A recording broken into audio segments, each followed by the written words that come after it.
apa yang dialami oleh Yusuf dan Maria, kasihan. Kasihan banget ya. Karena sebetulnya mereka kan sudah tahu bahwa Maria akan melahirkan. HPL-nya ya, hari perkiraan lahir kira-kira sudah tahu. Betul? Kan dia sudah dapat dari malaikat. 9 bulan sebelum dia melahirkan malaikat sudah datang. Berarti mereka sering dong berkomunikasi. Persiapannya gimana, nanti lahirnya mau di mana, mau di rumahmu Yusuf atau mau di rumah saya, bidannya siapa, mungkin sudah beli baju juga, mungkin sudah dipersiapkan selimut, mungkin kamar anaknya sudah dicat atau bagaimana lah ya menurut adat di sana, yang jelas pasti sudah persiapan. Dulu waktu saya hamil, belum 9 bulan, 8 bulan sudah mulai kita cari baju, kaos tangan, kaos kaki, popok, ember sudah beli. Dan bahkan sudah ada satu tas yang sudah siap kalau sewaktu-waktu saya sakit mau melahirkan tinggal bawa gitu tasnya. Enggak tahu ibu-ibu yang lain ya, tapi kita persiapannya begitu. Pasti begitu, ada satu tas, situ sudah siap. Nanti kalau sewaktu-waktu terasa mau ke rumah sakit, kita sudah tahu rumah sakitnya yang ini, sudah booking juga, nanti kita langsung ambil, kita berangkat begitu. Jadi mereka pasti sudah mempersiapkan. Akan tetapi kasihan ya, tanpa disangka-sangka menjelang, ya ini sudah menjelang dia mau melahirkan, tiba-tiba keluarlah perintah. Perintah dari Kaisar Agustus. Dikatakan begini, siapapun harus ke kota asal kelahiran. Kalau saya misalnya dari Jawa berarti saya harus ke Jawa. Wah, kalau sekarang ya Bapak Ibu Saudara, kalau kita naik pesawat di atas 8 bulan kehamilan sudah nggak boleh loh, boleh cek. Ya kita mau beli tiket loh, ibu hamil ya berapa bulan? Kalau sudah 8 bulan nggak boleh. Karena berisiko nanti bisa melahirkan di pesawat. Berarti kan kaget, apalagi mereka nggak ada pesawat. Waduh, ini sudah mau melahirkan. Kita harus pulang ke tempat yang diperintahkan oleh Kaisar Agustus. Sepertinya kok kacau ya, rencana ini kok jadi kacau. Tahukah Bapak Ibu Saudara, saya melakukan sedikit penelitian ya. Mereka kan Nazaret nih asalnya. Dan dikatakan harus ke Bethlehem. Pernah Bapak Ibu Saudara selidiki enggak Nazaret ke Bethlehem itu berapa jauh gitu. Bukan dari sini ke Singaraja itu kurang jauh. 150 kilometer. Waduh. Dan enggak ada pesawat, enggak ada motor, enggak ada ojek. Harus jalan kaki atau naik keledai. 150 kilo menjelang mau melahirkan. Diduga pada saat dia melakukan perjalanan sudah 9 bulan. Waduh, bagaimana ini? Tapi ya apa daya. Suruhan pemerintah mereka harus taat. 150 kilo. Saya mencoba ya mencari 150 kilo itu dari Denpasar kemana sih? Nggak ada. Ternyata terjauh dari Denpasar itu masih 70-an. Jadi kalau dari Denpasar kita harus nyebrang sampai ke Lombok. Baru dapat 150 kilo. Ternyata begitu. 150 kilo itu, saking jauhnya ya, saya googling nih coba, saya google. Kalau jalan kaki, di sekarang nih, di peta kan Yerusalem, Nazaret, Bethlehem kan masih ada. Kita klik aja dari sini ke sini, lalu jalan kaki berapa? 34, bahkan bisa sampai 36 jam. 1 hari lebih, 1,5 hari lebih untuk jalan ke sana. Waduh, makanya saya bilang Yusuf dan Maria ini benar-benar kasihan. Dan bisa dibayangkan gak Bapak Ibu Saudara? Dia gak mungkin berjalan 36 atau 34 jam itu terus, namanya juga hamil ya. Kebayang dulu saya, aduh dikit-dikit duduk, dikit-dikit duduk. Kalau sudah hamil besar, bahkan kadang-kadang dibonceng Pastor Roni kita naik motor, bang berhenti dulu bang, aduh sakit. Naik motor nih bisa berhenti dulu, bisa saya minum es dulu atau ngapain. Aduh karena dulu kantornya jauh ya dari Denpasar saya harus ke Nusa Dua, itu pun berhenti-berhenti. Jadi 36 jam atau 34 jam gak mungkin mereka jalan terus. Maksimal lah saya pikir-pikir mungkin 6 jam kali ya, 6 jam non stop. Baru kemudian istirahat. Nah itu peta sekarang. Kalau jalannya sudah diaspal, sudah ada rest area, sudah ada toilet, jalannya lurus, lembahnya ditutup jadi jembatan, bukitnya dipangkas jadi jalan. Kalau zaman dulu, bukit-bukit naik, lembah turun. Malam-malam gak ada lampu. Malam-malam ada binatang buas. Jadi saya perkirakan mungkin satu hari mereka jalan 6 jam. Malam kan gak bisa jalan, harus tidur. Dipotong makan, mandi, segala macam yang harus dilakukan ibu hamil. Berisi mual-mual lagi mungkin ya. Kalau satu hari 6 jam, mereka jalan 6 hari sampai ke Bethlehem. Bayangkan ya, yang tadinya sudah siap ini kamar anak, ini embernya mungkin, ini kita sudah siap nih, bidannya ini. Harus jalan. Hamil tua 6 hari. Sampai di tempat, sampai di Bethlehem, lebih kasihan lagi. Bethlehem itu kota kecil Bapak Ibu Saudara. Bethlehem itu penduduknya ya 100 dikatakan ya secara sejarah pada waktu itu. 100 maksimal 300. Kota sekecil itu mendadak didatangi orang banyak. Karena mereka mau melakukan sensus, mereka harus pulang. Anggaplah saya misalnya pulang ke Purworejo gitu. Purworejo masih besar ya, tapi kan lebih kecil dari Jogja. Jadi berapa sih jumlah penginapan di situ? Makanya mereka cari penginapan satu-satu kok nggak dapat ya. Ya nggak bisa karena sudah yang datang melebihi kapasitas orang-orang yang ada di situ. Kalau secara pikiran manusia ini kok Tuhan ini kok nggak prepare sekali sih? Betul nggak? Sudah tahu hamil besar, tiba-tiba ada perintah harus jalan ke Bethlehem 150 kilo. Sampai di lokasi nggak ada sedikit pun tempat atau hotel lah, penginapan lah untuk mereka bisa masuk. Saya hampir mengalami pengalaman yang agak mirip, mungkin pernah diceritakan sama Pastor Roni. Jadi kita ada retret, kita naik bis dari sini nih 12 jam ke tempat itu. Padahal naik bis ya nggak jalan kaki, tapi lumayan capek. Sampai di lokasi, penginapannya sudah dipesan, penginapannya bilang gini, oh suami istri harus dipisah. Hah? Kita lo sudah suami istri, ini kakaknya satu. Enggak, kalau retret ini laki-laki sama laki-laki, wanita sama wanita. Itu aja saya keselnya minta ampun. Saya salah-salahan sama Pastor Roni. Gimana sih Bang? Gimana sih Dek? Lalu kita berantem. Apalagi kondisi mereka masih, gimana sih Yusuf kamu bukannya mesen gitu. Ya aku juga gak tahu semua mendadak. Mungkin mereka bisa saling salah-salahan. Mungkin mereka bisa saling kesal. Kalau dalam peristiwa saya berdoa Tuhan, kasihanlah saya Tuhan, jauh-jauh datang dari Bali. Kok suami istri gak bisa satu kamar sih? Padahal di koper itu kan satu kopernya, kita berpikir satu kamar. Alat mandi jadi satu, handuknya satu. Nah, ini rahasia ya, jadi kalau sudah suami istri itu kadang-kadang kalau bepergian handuknya satu aja. Gak tahu saudara ya, mungkin ada yang masih pisah, kita satu aja biar ringan gitu ya. Nah ini kan susah mau pisah. Tapi saya berdoa Tuhan, tolonglah Tuhan. Tapi akhirnya Tuhan jawab. Tiba-tiba resepsionisnya bilang begini, oh ada satu kamar kosong, ibu mau? Oh mau, bisa kita berdua di situ, bisa. Akhirnya kita berdua satu kamar. Ya saya di situ mengucap syukur ya. Tapi Maria dan Yusuf saya rasa mungkin mirip. Mereka berdoa Tuhan, saya ini salah apa? Saya lo mengandung, disuruh Tuhan juga saya mengandung. Kita ini melayani, ya jelas mereka pasti takut Tuhan. Kalau enggak mereka enggak mungkin dipilih kan sebagai papa mamanya Yesus. Mereka melayani Tuhan, takut Tuhan, hidup kudus. Salahku ki opo?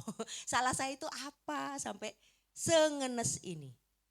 Mungkin mereka berdoa Tuhan tolonglah di seluruh Bethlehem ini tolong cari satu kamar aja. Maria sudah capek sekali 6 hari jalan. Bisa dibayangkan enggak? Dan jawaban Tuhan tidak. Enggak dapat kamar.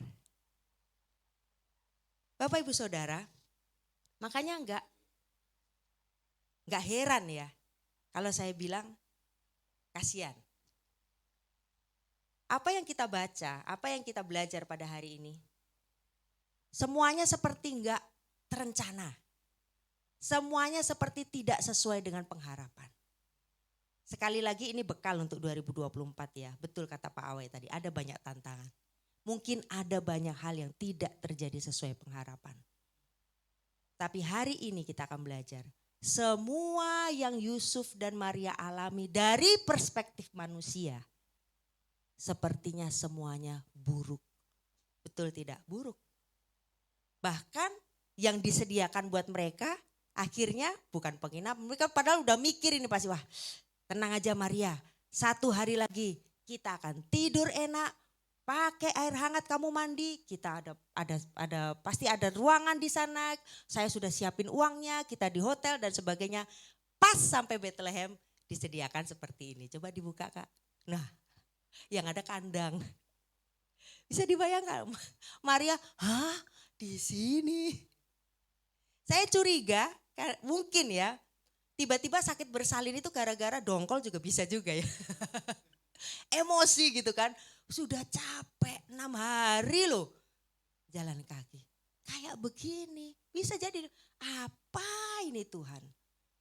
Saya sudah obey, sudah taat, sudah baik. Saya bukan melebih-lebihkan ya, memang begini keadaannya.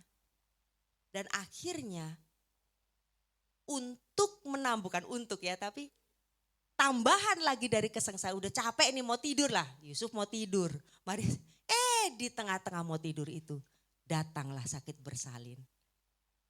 Melahirkanlah dia di tengah-tengah kandang yang bau, yang gak prepare. Mungkin air juga sulit.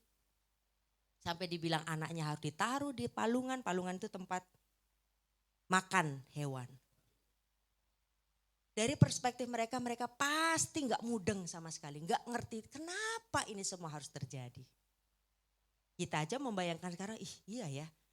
Kalau saya ditanya, untung yang dipilih Maria ya. Kalau saya sudah ngamuk, sudah lupa jawabannya. Gimana sih Bang? Ini jadi bisa salah-salahan, bisa melakukan banyak hal. Tapi itu sekali lagi perspektif manusia. Hari ini saya ajak ya kita. Terima kasih Kak Sonia. Peka sekali Kak Sonia. Saya izin minum ya Bapak Ibu.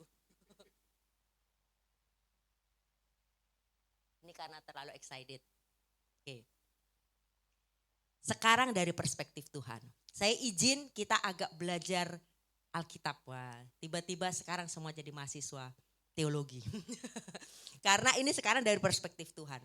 Tadi dari perspektif manusia, seperti itu yang mereka lihat. Tuhan ini gimana sih? Nyediain 1 kamar aja gak bisa. Bu ya ditunggu sakit bersalin ini. Sampai minimal mungkin ya mereka dijanjikan, tenang aja Bu. Ini malam ini aja di sini. Besok sudah ada yang check out, Ibu bisa pindah. Mungkin ya. Tapi kok gak ditunggu sampai ada tempat yang baik. Di situ juga dia harus melahirkan. Itu perspektif manusia. Sekarang perspektif Tuhan.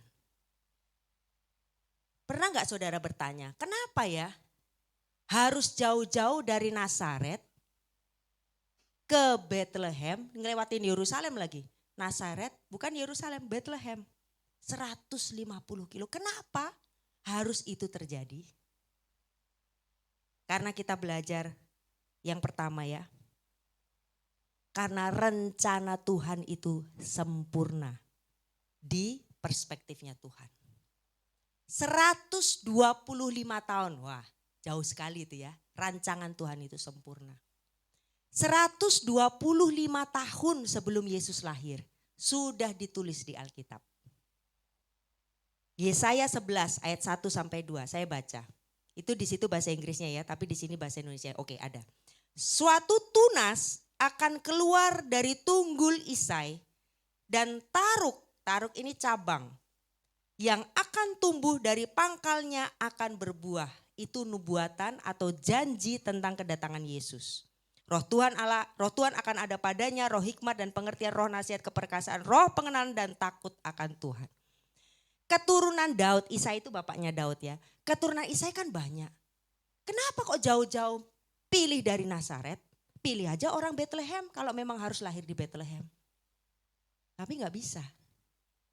Tahukah Bapak Ibu Saudara, kata Nazaret itu artinya branch, artinya taruk, artinya tunas.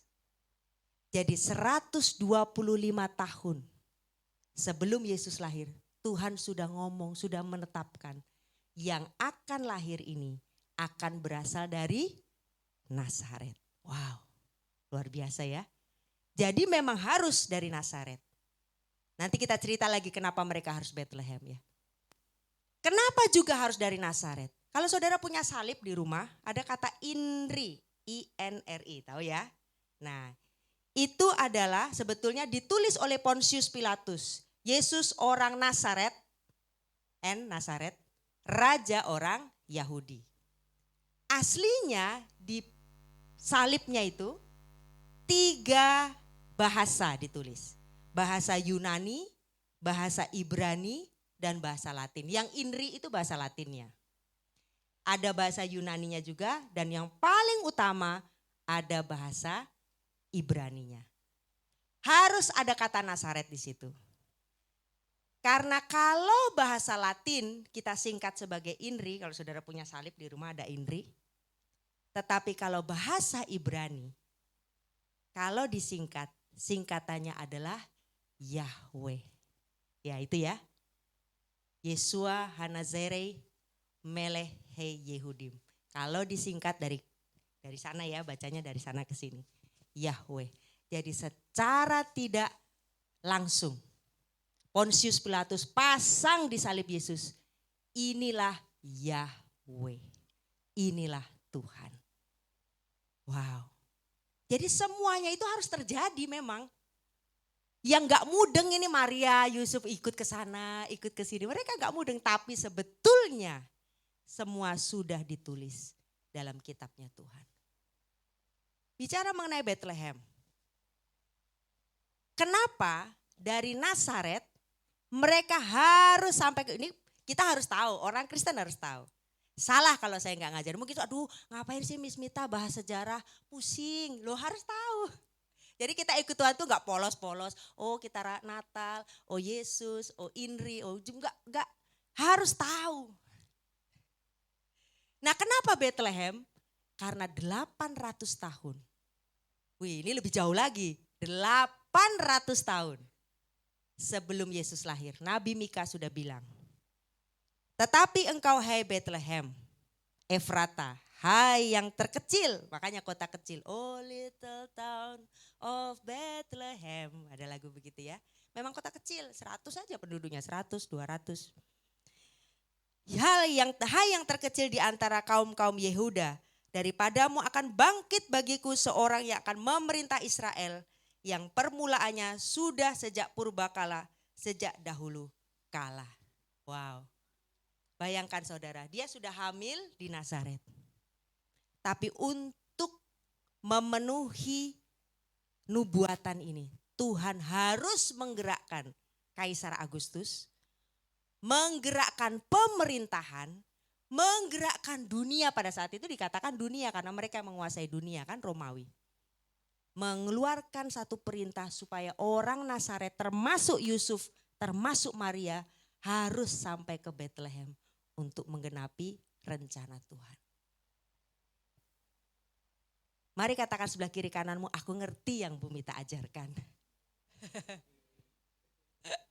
Jadi secara manusia gak mudeng dia, ngapain sih?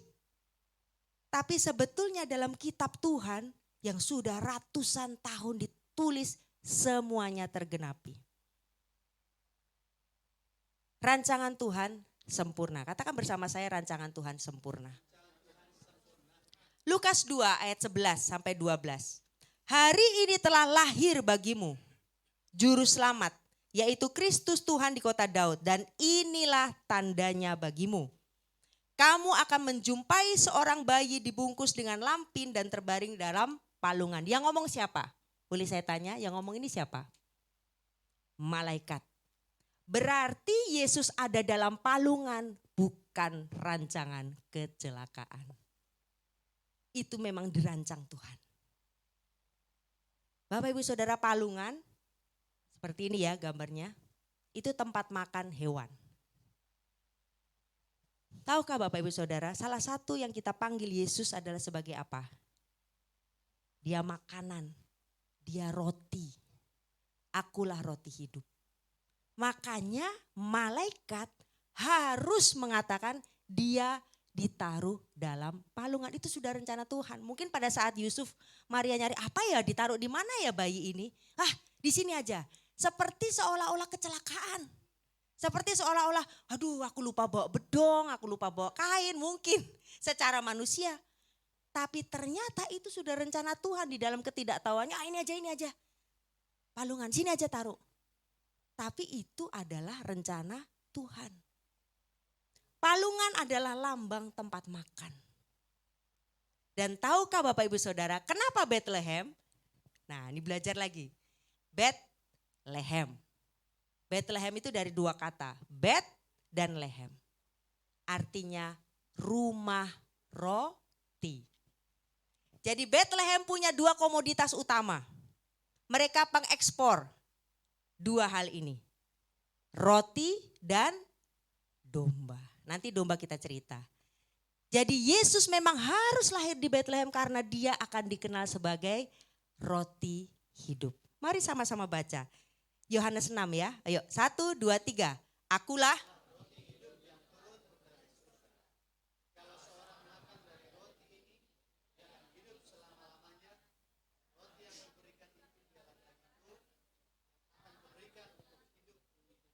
Amin. Jadi dia memang harus keluar dari Bethlehem, rumah roti. Itu bahasa Ibraninya. Dan dia harus ditaruh di tempat makan. Kenapa bukan piring? Kenapa tempat makan hewan? Nanti saya cerita. Satu lagi, Yohanes 6. Masih tentang roti hidup. 1, 2, 3. Kata Yesus kepada mereka.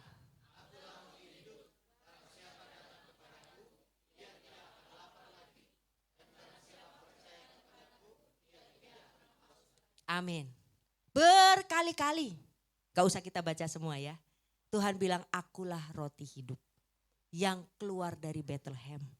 Dan aku ini makan aku ini. Kenapa palungan? Kenapa bukan piring? Kenapa bukan mangkok? Kenapa bukan rice cooker gitu. Karena Bethlehem adalah yang tadi saya bilang ya, dia pengekspor domba. Dombanya kemana? Coba kita lihat petanya. Nah jadi dulu, sebelum peta ya. Zaman dulu untuk menebus dosa, boleh Kak yang tadi boleh. Zaman dulu untuk menebus dosa itu mereka bawa domba.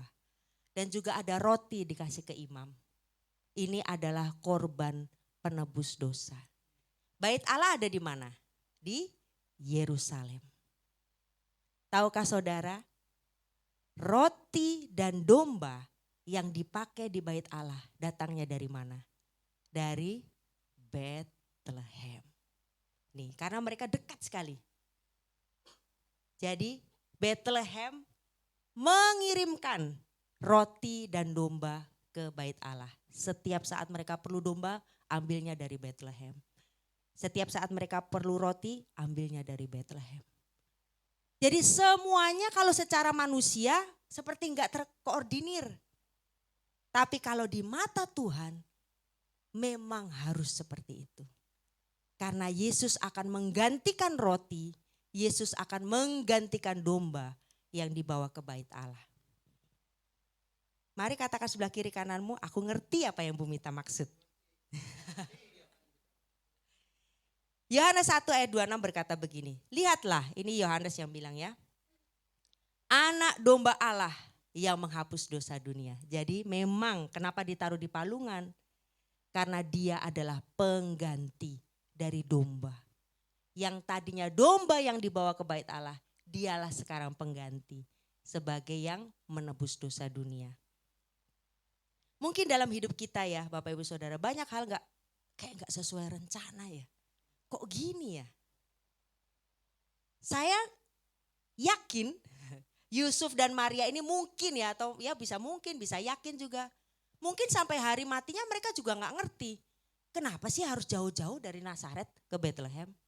Karena semua yang saya ungkapkan ini itu adalah hasil penelitian ahli-ahli yang ya bukan sekarang ya. Setelah mereka meninggal maksudnya setelah Yesus naik ke surga itu baru kemudian digali. Ahli-ahli ternyata menemukan benang merah, begini ya. Ternyata rencana Tuhan tuh sempurna. Jadi mungkin Maria dan Yusuf ini sampai hari akhirnya juga gak ngerti kenapa saya harus mengalami ini semua. Tapi dalam perspektif Tuhan tidak ada yang gagal. Rencana Tuhan sempurna. Saya terus terang banyak hal dalam hidup saya yang sampai hari ini saya gak mengerti kenapa itu bisa terjadi ya. Salah satunya adik saya sudah tunangan. Mereka merencanakan menikah Desember, bukan tahun ini, maksudnya sudah, saya lupa tahun berapa. Pokoknya adik saya sekarang sudah punya anak 2, tapi waktu dia tunangan, mereka merencanakan menikah Desember. September secara mendadak, gak sakit, gak ada tanda-tanda, bapak saya dipanggil Tuhan. Saya pagi-pagi angkat telepon, saya pikir, oh ini pasti pagi-pagi ada telepon dari mama saya, oh ini pasti mengurus ini pernikahannya, nama adik saya Krishna, pengetanya Krishna. Ya gimana Ma? Papamu sudah gak ada. Hah? Nangis. Jadi apalagi adik saya yang mau menikah. Ya sampai hari ini saya masih bertanya kenapa ya? Nanti suatu saat kalau saya sudah dipanggil Tuhan saya mau tanya, kenapa ya Tuhan? Tapi semuanya itu walaupun dari perspektif manusia, kok gini, kok gitu, kok gak pas, kok gak lancar. Kok menyusahkan, kok merepotkan. Padahal saya sudah taat, padahal saya sudah baik. Ternyata mengerjakan sesuatu yang jauh melampaui pemikiran kita. Pastor Roni misalnya, dia kuliah, wah berangkat ke Bali kuliah, bagus. Semester 1, UAS, tiba-tiba dapat telepon, papa sakit bisa kamu pulang? Dikira sakit biasa. Wah gak bisa, saya lagi UAS. Akhirnya dia bertekad, oke selesai UAS saya mau pulang. Belum selesai UAS, papanya meninggal. Kok gini? Kok gitu? Mungkin sampai sekarang belum tahu ya jawabannya. Tapi ya kira-kira saya pikir ya, kalau Pastor Roni lancar, begitu mungkin dia gak akan jadi hamba Tuhan. Iya, karena justru di titik papanya meninggal itu ditangkaplah dia oleh Pastor Bambang. Diajarin firman Tuhan dan akhirnya belajar firman Tuhan dan akhirnya cinta Tuhan sampai hari ini. Boleh beri kemuliaan buat Tuhan. Tapi pasti banyak pertanyaan kita, harusnya kan gak usah meninggal ya. Mungkin sakit keras sampai saya betul-betul Tuhan tolong gitu. Ya saya juga harusnya gak usah lah sampai meninggal gitu. Harusnya gak harus seperti itu. Banyak pertanyaan, saya percaya bukan cuma saya. Pasti Bapak Ibu Saudara kok begini ya, kok begitu ya. Bapak Ibu Saudara, ada 300 ini baru yang ketemu ya dan masih akan ketemu lagi. 365 nubuatan atau firman Tuhan mengenai Yesus yang semuanya tergenapi dengan sempurna. Ada gambarnya kayaknya Kak Bia. Ini cuma sedikit saja ya. Wah ini kalau saya jeberkan semuanya kita bisa sampai tahun baru kita masih ibadah. Ini cuma dari nomor 85 sampai ya saudara baca sendiri lah 99. Pokoknya 365. Artinya kalau ibarat 365 hari dalam setahun, setiap hari janji Tuhan digenapi. Setiap hari janji Tuhan digenapi. Setiap hari walaupun kita gak ngerti. Ini tentang Yesus saja ya. Dia akan bangkit tergenapi dari Mazmur 22 ayat 22 digenapi di Yohanes 20. Mazmur 22 ayat 27 digenapi di Kolose. Mazmur 22 ayat 31 digenapi di Yohanes. Semua tergenapi, ini cuma sebagian. Masa kita mau bahas 365? Nanti saudara tak kasih aja slide-nya. Belajar sendiri di rumah. Artinya kita mungkin gak ngerti gitu ya, namanya kita terbatas. Kok kenapa ya? Tapi semuanya itu sudah ada, tersusun rapi di bukunya Tuhan dan tergenapi pada waktunya. Kalau Alkitab kita ini dibuka, di situ ada seperti pelangi. Nah, seandainya ya. Nah, Alkitab ini dibuka begitu ya. Ini anggaplah Alkitab buka gitu ya. Ini adalah cross reference. Garis-garisnya bukan pelangi. Jadi ini digenapi di sini. Ini tergenapi di sini. Sekian baik, kalau tadi tentang Yesus saja 365, ini loh ribuan. Yang di sini tergenapi di sana, yang di sini dikatakan lagi di sini, yang di sini dan terus. Betapa luar biasa Tuhan kita. Betapa detail. Katakan bersama saya, hidupku tidak pernah salah. Ya kita bisa bikin salah, tapi garis hidup kita yang ditentukan Tuhan gak pernah salah. Ini buktinya. Alkitab itu semua detail. Satu persatu ayat tergenapi sampai ke Wahyu, bahkan sampai ke hari ini. Ada satu orang namanya Zuli Sanguino dari Kolombia. Ini mirip dengan Nick Vujicnik. Dia nggak ngerti kenapa kok saya tangannya buntung, kakinya buntung. Lahir begitu, saudara-saudaranya lengkap komplit nih saudaranya. Begitu dia enggak, kok bisa begini? Berkali-kali dia mencoba bunuh diri, dia enggak mengerti apa sih maunya Tuhan. Kenapa sih saya harus begini? Mencoba bunuh diri, ya pastilah enggak bisa bergaul, tertutup. Tapi mamanya tidak pernah putus asa. Ayo Zuli, pasti ada rencana Tuhan. Tuhan tidak pernah salah. Tuhan pasti punya rencana. Akhirnya pada usia 18 tahun dia, karena belajar firman, dia menemukan dia bisa bangkit. Dan sekarang dia menjadi motivator, dia menjadi pengkhotbah, dia memotivasi banyak wanita-wanita lain yang lengkap tubuhnya untuk percaya diri. Saya aja bisa percaya diri, apalagi kamu. Dan dia dipakai Tuhan dengan luar biasa. Boleh beri kemuliaan buat Tuhan. Saya yakin sebagai seorang Zuli, dia pasti punya pertanyaan sampai ajal menutup mata. Nanti aku mau tanya, kenapa sih? Bolehlah kalau kaki aja, kenapa kok semua tangan kaki? Kita boleh tanya sama Tuhan. Tapi yang jelas rancangan Tuhan pasti sempurna. Jadi yang pertama apa tadi? Rencana Tuhan sempurna. Menghadapi 2024. Mungkin banyak hal ya, saya nggak tahu ya. Tapi kenapa Tuhan gerakkan saya untuk bagikan ini? Banyak hal kok nggak match gitu. Kok nggak pas, kok nggak lancar. Tapi percayalah, rancangan Tuhan pasti sempurna. Percaya, katakan itu terus, rancangan Tuhan sempurna. Kehendaknya terjadi akan sempurna. Yang kedua, kita belajar, jangan takut bagi yang berkenan kepada Tuhan. Jangan pernah takut. Lukas 2, saya minta bantuan yuk kita sama-sama baca. Kita cuma 2 poin aja ya hari ini. Lukas 2, saudara ayat ganjil, saya ayat genap.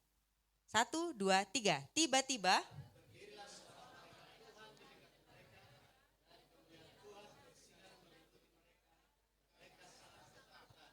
lalu kata malaikat itu kepada mereka, jangan takut, sebab sesungguhnya aku memberitakan kepadamu kesukaan besar untuk seluruh bangsa.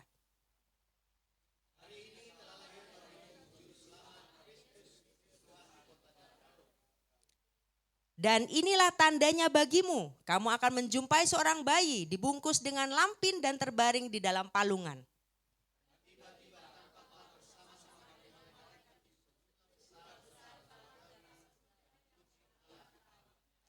Kemuliaan bagi Allah di tempat yang maha tinggi dan damai sejahtera di bumi di antara manusia yang berkenan kepadanya. Jangan takut, kata malaikat. Bapak ibu saudara gimana gak takut ya, tiba-tiba ketemu malaikat, saya juga pasti takut. Saya coba cari ya, dan pertama kan yang muncul satu malaikat nih. Tiba-tiba berdirilah seorang malaikat Tuhan. Dan ayat 13, dan tiba-tiba setelah satu, muncullah sejumlah besar bala tentara surga yang memuji Allah. Sejumlah besar. Mungkin kita berpikir sejumlah besar itu berapa sih? 10, 20, 100. Ayat yang sama ada di Wahyu. Bala tentara surga, nah ini jumlahnya. Jumlah mereka dikatakan berlaksa, bukan laksa lontong sayur itu bukan ya, laksa. Laksa itu bilangan, satuan. Berlaksa-laksa dan beribu-ribu laksa. Satu laksa 10.000. Beribu-ribu laksa berarti berjuta-juta malaikat. Gimana gak takut? Jutaan malaikat tiba-tiba menampakkan diri. Tapi kata-katanya jangan takut. Dan yang lebih anehnya lagi, sekian banyak malaikat itu, dia bukan menampakkan diri kepada ahli Taurat loh. Dia menampakkan diri kepada gembala. Dan dia bilang begini, damai sejahtera di bumi kepada gembala. Di antara manusia yang berkenan kepadanya. Jadi siapa orang yang berkenan kepada Tuhan? Gembala. Padahal zaman itu ada ahli Taurat, ada orang Farisi, Saduki, ada pengajar, ada guru. Tapi kok yang dibilang berkenan kok malah gembala ya? Padahal gembala tidak, kehidupannya sehari-hari tidak mencari Tuhan. Mereka cuek dengan Tuhan, bukan cuek ya, tapi ya itu kalau belajar Alkitab itu urusannya para ahli Taurat lah. Saya urusannya ini aja, mengurus domba-domba. Tapi sekarang saya ngerti kenapa mereka berkenan di hadapan Tuhan. Karena setelah dibilang, ya malaikat kan bilang, akan ada, ya kamu akan melihat hari ini seorang bayi dalam palungan begini. Gembala ini ya, makanya dikatakan mereka berkenan di hati Tuhan. Ayat 15 dulu ya. Lalu malaikat-malaikat itu kan pergi kembali ke surga. Gembala-gembala itu berkata seorang kepada yang lain, mari kita pergi ke Bethlehem. Langsung mereka berangkat untuk melihat apa yang terjadi di sana. Ayat 16, lalu cepat-cepat mereka berangkat. Sekarang saya ngerti kenapa gembala yang tidak sedang mencari Tuhan dikatakan engkau berkenan di hati Tuhan. Karena ketika malaikat mendatangi dia, walaupun dia tidak sedang cari Tuhan, walaupun dia tidak sedang baca Alkitab, walaupun dia tidak sedang memikirkan tentang Tuhan, mungkin lagi gak sedang memikirkan itu ya. Tapi begitu ada panggilan Tuhan, mereka cepat berangkat mentaati Tuhan. Satu hal yang saya mau bagi buat Bapak Ibu Saudara adalah, kalau gembala sih wajar ya, mereka baru tahu bahwa ada bayi dilahirkan di Bethlehem dan seterusnya. Tapi ahli Taurat yang tadi saya sebut ya, orang yang belajar kitab, Farisi, Saduki, mereka yang belajar kitab Taurat, mereka tahu loh bahwa Yesus itu akan datang. Matius 2 berkata begini, maka dikumpulkannya, ada ya, semua ahli Taurat bangsa, semua ahli Taurat, semua imam kepala ahli Taurat bangsa Yahudi. Ini Herodes ya, tanya. Dimintanya keterangan dari mereka di mana Mesias akan. Dan mereka semua ini, semua ahli Taurat kompak menjawab. Mereka berkata kepadanya, di Bethlehem, di tanah Yudea. Karena demikianlah ada tertulis di sana di kitab Nabi. Dan engkau Bethlehem, tanah Yehuda, engkau sekali-kali bukanlah, dan seterusnya. Ahli Taurat tahu Yesus itu akan dilahirkan di Bethlehem. Pertanyaan saya, ada enggak di semua kisah Natal yang kita baca, ahli Taurat mencari dan menyembah bayi Yesus? Tidak ada. Kalau ditanya tahu akan datang. Kira-kira, makan mereka bisa bilang, kira-kira waktunya sekarang, ini bintangnya udah ada. Waktu orang Majus tanya, oh iya ya, kira-kira sekarang. Ada enggak satu pun di antara mereka mencari di mana sih? Juru selamat itu di mana sih? Satu batang hidung pun tidak muncul menyembah Tuhan. Sementara gembala, orang yang tidak sedang belajar firman, tidak tahu Tuhan sebelumnya, begitu malaikat bilang, di sini akan seperti ini. Ayo sekarang yuk kita cari yuk. Dan ketemu. 2024 banyak ahli Taurat. Kalau kita mau belajar pinter-pinteran firman, pinter-pinteran Alkitab banyak bisa. Pertanyaannya, apakah engkau mencari dia? Apakah kita belajar itu semua untuk lebih dekat sama Tuhan? Atau ya yang penting aku udah tahu, sudah yang penting sudah gak usah dicari Tuhan. Hati-hati. Pernah satu kali kami memuridkan seseorang, jangan salah sudah lulus sekolah Alkitab. Dan kita bilang, saya mau melayani Tuhan Pak, bagus. Melayani yang paling utama adalah memberitakan Injil. Karena Tuhan bilang, ikutlah aku maka kamu akan kujadikan penjala manusia. Memberitakan firman, bersaksi. Bukan hanya berbuat baik, betul berbuat baik tapi kemudian bersaksi. Terus membawa orang kepada Tuhan. Dia bilang begini, waduh enggak Pak. Saya khusus bagian khotbah dan debat di Facebook saja. Wow. Itu panggilan saya. Wah, mohon maaf, bukan seperti itu yang Tuhan bilang. Harus satu-satu, satu-satu. Memuridkan, menggembalakan. Karena firman Tuhan bilang begini, ada di situ ya. 1 Yohanes 2, 3-4. Ayo kita baca sama-sama. 1, 2, 3. Dan inilah tandanya.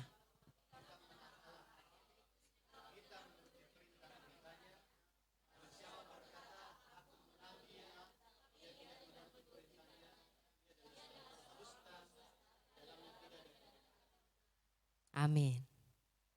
2024 di depan mata, besok sudah 2024. Kalau hal-hal terjadi di luar perkiraan kita, kalau hal-hal tidak sesuai dengan pemikiran atau rancangan kita, tetap percaya. Apa tadi? Rancangan Tuhan sempurna. Dan pegang teguh firman, bukan hanya belajar firman. Belajar bagus sekali, ya bagaimana kita bisa melakukan kalau kita nggak belajar kan? Tapi bukan hanya belajar, lakukan. Taati, salibkan diri bukan dipaku begini ya, bukan. Memang gak enak pergi ke rumah orang, itu gak enak. Melayani, menabur itu gak enak, tapi lakukan. Beribadah juga gak enak. Bangun pagi-pagi, aduh kok udah hari Minggu ya, tapi ini kan malam tahun baru, mendingan kita kemana. Tapi gak enak, tapi ya saya mau lakukan. Itu, karena kita mau menjadi orang yang berkenan di hati Tuhan. Dan janji Tuhan adalah, pada saat kita berkenan di hati Tuhan, dalam apapun goncangan kehidupan, naik, turun, kiri, kanan, tidak sesuai rencana, kita bisa damai, sejahtera. Bapak Ibu Saudara, saya akan tutup dengan ini. Ada satu orang Rusia ini ya, saya ambil jauh dari Rusia. Namanya Andre, ada namanya di situ ya. Bisa ditampilkan atau saya lihat di sini aja.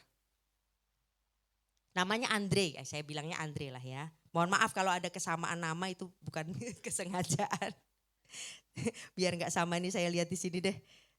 Andre siapa ini? Oh ya, Andreich Ivanov. Nah, dia mengalami hari yang sangat buruk dalam hidupnya. Kenapa? Dia sudah punya tunangan. Dia sudah mau menikah. Selingkuh. Waduh, sedih banget itu, sedih banget. Jadi Andreich ini dengan hati hancur, padahal sudah dipesan,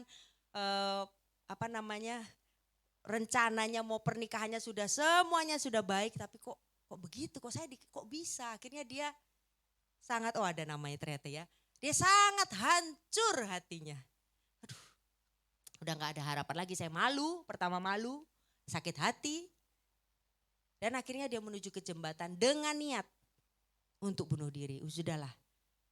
Ini saya mau bunuh diri aja, karena ya begini, mau gimana lagi, saya sudah gak ada harapan. Tanpa disangka-sangka, waktu dia sampai di jembatan sudah mau loncat ini, dia melihat ada seorang wanita. Duluan mau loncat. Loh, aku ini mau bunuh diri, kok malah nanti aku jadi saksi orang bunuh diri. Wanita ini bernama Maria Petrova. Akhirnya dia, gimana ya? Tapi ada satu suara di sini ya. Tolong dia, tahan dia.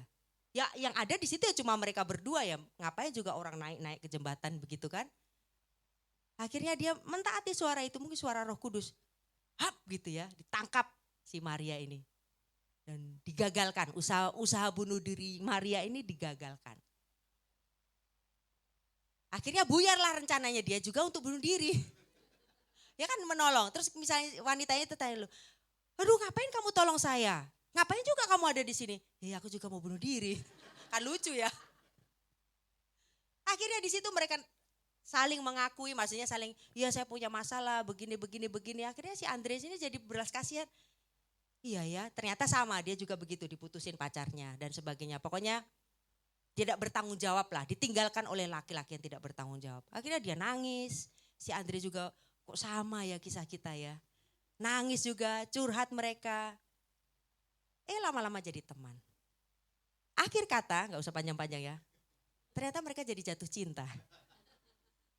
Dan akhirnya mereka sekarang sudah menikah. Wow. Dan berjodohlah mereka, berbahagia selama-lamanya. Satu hal yang dianggap sebagai jadi Andre sini saya sungguh bersyukur katanya ketemu dengan wanita ini. Ini ternyata jodoh saya yang sesungguhnya. Jadi itu ya, sesuatu yang tadinya sepertinya buruk, memalukan, pestanya gagal, tunangannya sama orang lain. Dia sudah mau bunuh diri.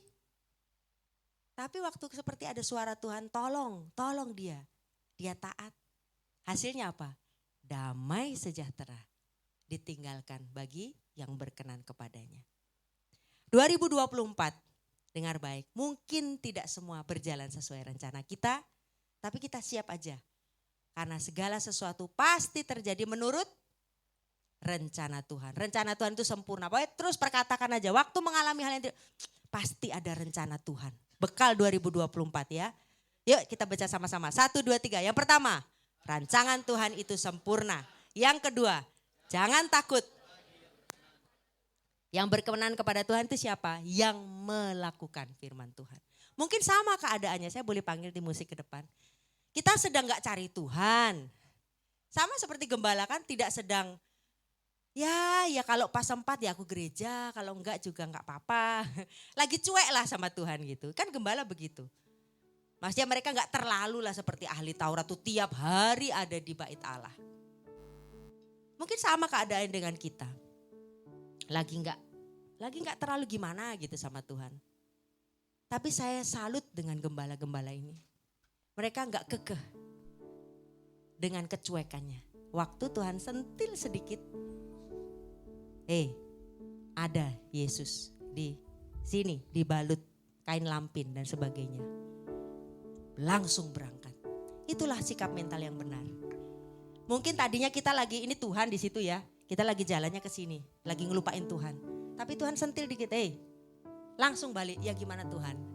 Ke sana nak. Oke. Nah, itu loh. Tidak peduli bagaimana kita memulai. Tapi Tuhan peduli bagaimana kita merespon panggilan Tuhan. Ada amin.